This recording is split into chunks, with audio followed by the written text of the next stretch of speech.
Hello, and how are you? I hope you are having an amazing September so far. I'm so happy to check in with you. I know that fall is a time that brings about lots of energy to the city. People get back into the routines, back into school, and even back in the office in some cases. And I definitely am feeling the buzz in the city of Toronto.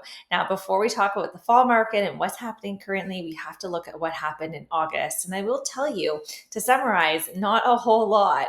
August was a quieter month. It was one of the slowest months we've had in 25 years in terms of transaction volume. We only had just over 5,200 sales take place.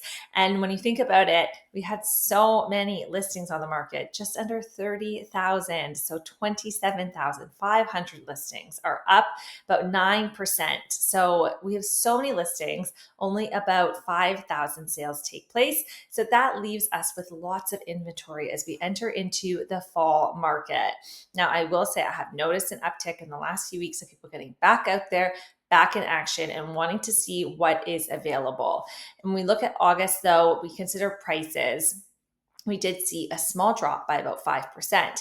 However, I think the average price is actually lower because there was a lot of one bedroom condo sales recently. And so when you have a lot of this smaller inventory moving, it is going to bring down that average price point. That being said, we are sitting at just over 1 million for our average price, 1,022,000. And while that is the lowest we've had in 5 years, it's an average. And if you're having smaller condos moving, it's going to pull that number down.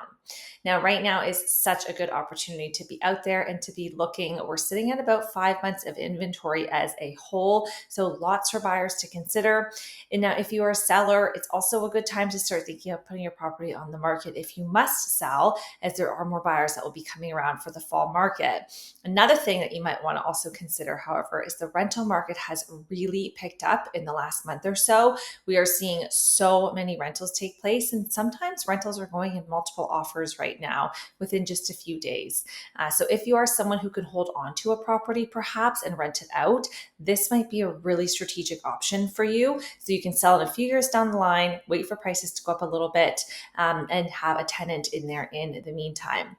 Now, I will say everyone's situation varies so greatly, especially depending on location and property type and what it is that you are looking to buy, sell, rent. So if you are in a position where you're thinking of making a move, whether it's now, even whether it's into the early new year, early 2026, now is a really good time to start thinking about making those moves, have those conversations, and get things in order. So more than happy to help have a conversation with you. And in the meantime, I do hope you enjoy the rest of September and embrace that all fall has to offer. We'll talk to you soon. Have a great day.